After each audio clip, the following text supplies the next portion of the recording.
Agnès Varda a réalisé une 50aine de films, courts, moyens ou longs.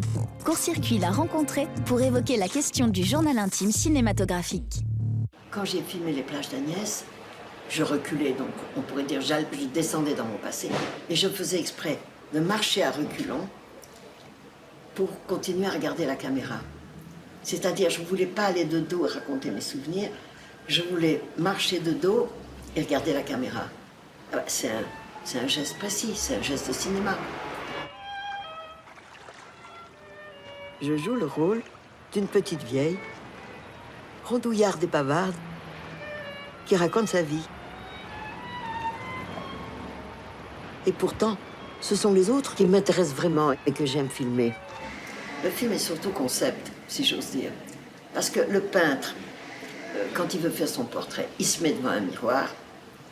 Il y a le miroir là, et il peint. Alors, d'où la première scène, sur les plages belges, avec des miroirs de tous les côtés. Le miroir, c'est l'outil de l'autoportrait. Mais moi, mon idée, c'était, c'est pas ça, c'est ça. Je vais tourner le miroir vers les gens. Et j'ai beaucoup plus parlé des gens que de moi.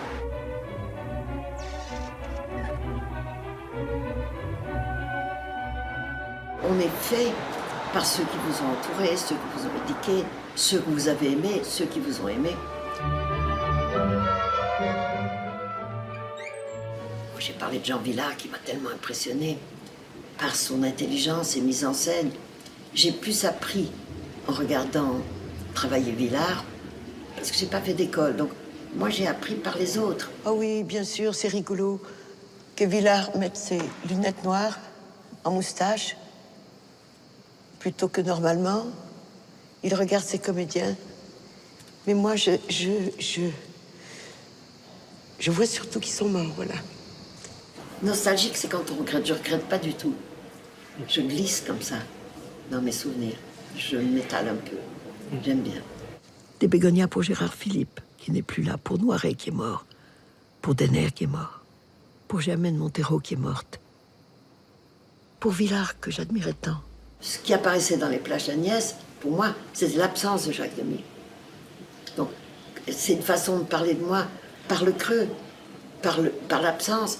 C'est pour ça que toutes ces choses, j'ai essayé de faire du cinéma, justement, et pas un récit, et pas un journal intime. C'était en 1959 que Jacques est venu habiter ici avec moi, dans cette maison et dans cette cour-jardin. Quand j'étais dans le jardin, que l'arbre était coupé, que Jacques était mort, j'ai eu en tête une image de Segal, le sculpteur, qui met des gens grandeur nature. Il avait fait une œuvre où il y avait une femme de dos devant une table avec une machine à écrire, une secrétaire, quoi. Une secrétaire, il y avait un petit poste de radio. Et elle est en blanc parce qu'il faisait toutes ses œuvres en plâtre. Et alors Rosalie m'a emballé, c'est moi qui suis complètement en blanc, de dos, devant une table, où il y a un petit radio. J'allume et c'est une cantate de Bach qu'on adorait avec Jacques et qu'on entend comme ça.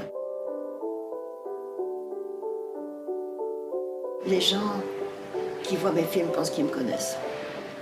Par exemple, on me rencontre dans la rue, il y a un type qui m'a dit « Je vous aime parce que vous avez aimé Jacques Demy ». Je trouve ça extraordinaire. Les gens nous mettent ensemble. Ça me touche beaucoup que les gens associent Jacques et moi alors qu'il est mort depuis plus de 20 ans. C'est-à-dire que notre tendresse, notre amour existe pour d'autres gens que nous. Alors, c'est quoi? C'est intime? C'est quoi? Maman, c'était son problème et sa liberté. Elle se trompait, sa mémoire l'a trompée. Elle embrouillait les noms de ses enfants et de ses frères et sœurs. Qui allait l'obliger à dire juste? Elle avait le droit de divaguer. Je n'ai jamais eu une bonne mémoire, mais maintenant, c'est une passoire. Ça tombe dans le trou. Et je rencontre des gens qui me disent « Tu te rappelles quand on a fait ça ?» Eh bien, je ne me rappelle pas. Je suis contente qu'ils me le racontent. C'est-à-dire qu'on me raconte ma vie par moment. Et par moment, je m'en souviens. Mais c'est le privilège de l'âge d'oublier. Vous savez, Buñuel, il disait « Vive l'oubli ». C'est courageux,